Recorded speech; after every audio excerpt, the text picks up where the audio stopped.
My name is Sarah, and I'm 28 years old. I've always been captivated by the sky and the marvel of flight. However, a return flight from a weekend getaway forever altered my perception of air travel. I was flying with the same airline that operated the historic Flight 401, which tragically crashed in the Everglades in 1972.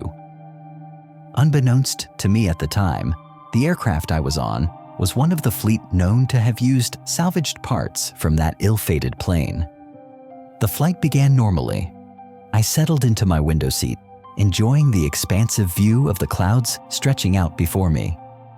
About an hour after takeoff, as we reached cruising altitude, I began to feel something peculiar. The temperature around me plummeted, despite the aircraft's heating system functioning correctly. Then I heard whispers. Initially, I dismissed them as the murmur of other passengers or chatter from the cockpit, but the whispers sounded incredibly close, as if right next to my ear. The voices were faint, yet they seemed to be murmuring names I didn't recognize. A creeping dread began to set in. I tried to ignore it, convincing myself it was just my imagination. However, the whispers grew clearer, and I started to feel a chilling presence beside me, even though the seat next to me was empty. Suddenly, the cabin lights flickered erratically for no apparent reason. The flight attendants passing by looked uneasy, and I caught fleeting glimpses of fear in their eyes as they exchanged worried glances. Then, a soft, rhythmic tapping sound emanated from the overhead baggage compartment directly above me. The tapping was steady, like someone trying to get attention. I held my breath, my heart pounding against my ribs. Other passengers around me began to whisper and glance nervously at each other. Abruptly, from the plane's PA system, an unfamiliar voice, not that of the pilot or a flight attendant, spoke a single word: repo. This name was eerily familiar. It was the name of one of the crew members who perished in the Flight 401 crash. A stunned silence fell over everyone. The fear I had been experiencing alone now permeated the entire cabin. I saw several passengers starting to cry. I myself felt frozen. It was then that I remembered the stories about salvaged parts from the downed plane and how some of the flight crew had reported sightings of the deceased crew members. As the plane finally landed, an overwhelming sense of relief washed over me. As I disembarked, I passed a pilot who looked exceptionally weary. He glanced at me and offered a faint smile. "You look a little shaken," he commented.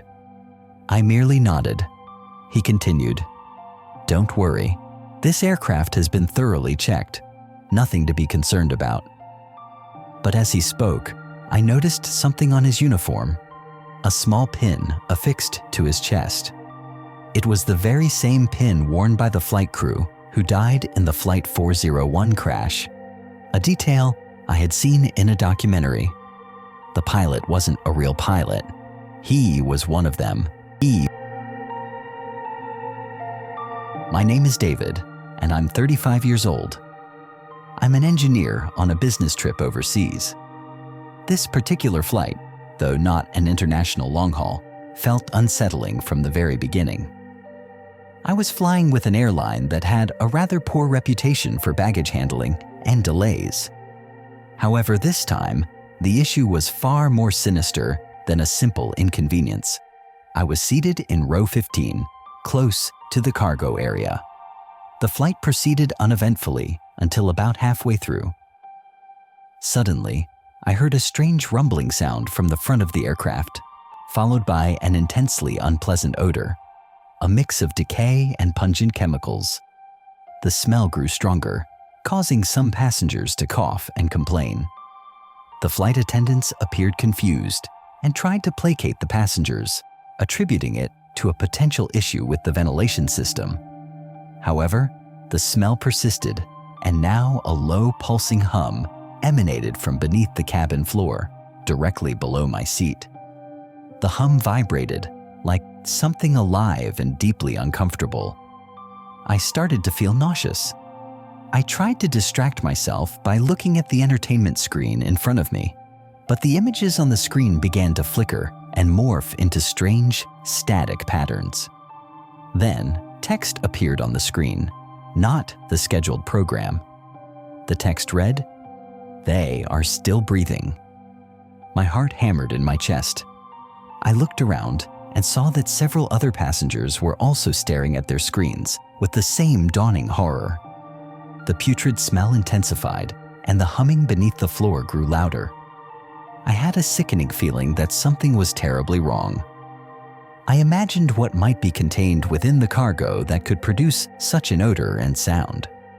Suddenly, the pilot announced that they had to make an emergency landing due to an unspecified technical issue.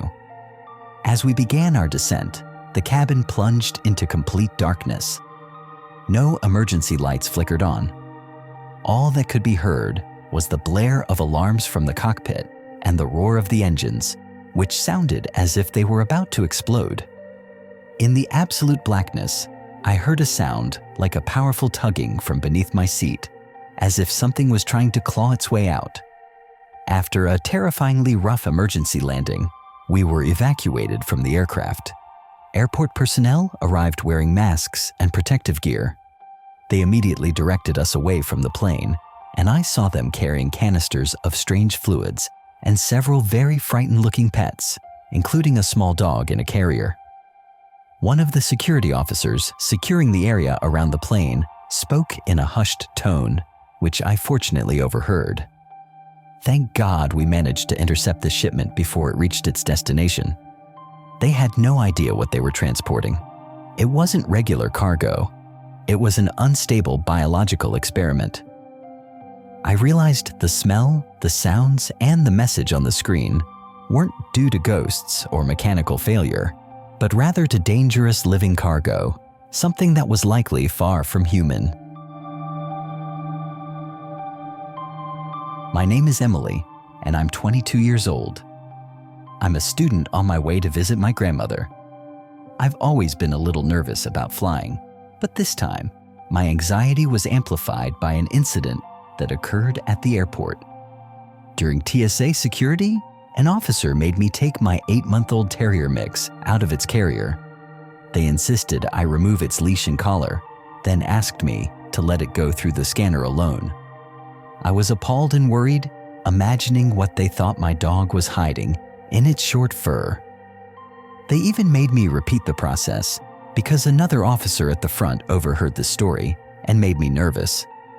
Despite the upsetting airport incident, I managed to board the plane and tried to calm myself. I was seated next to an elderly woman who seemed friendly. The flight began smoothly. However, a few hours later, as we flew over the ocean, I started to feel deeply uneasy. The woman next to me, who had been calm, suddenly began to sob. I tried to ask if she was all right, but she just shook her head and mumbled about a mistake. Then a flight attendant approached and spoke to her in hushed tones. I couldn't hear their conversation clearly, but I saw the flight attendant looked very concerned. After the flight attendant left, the woman turned to me, her eyes welling up.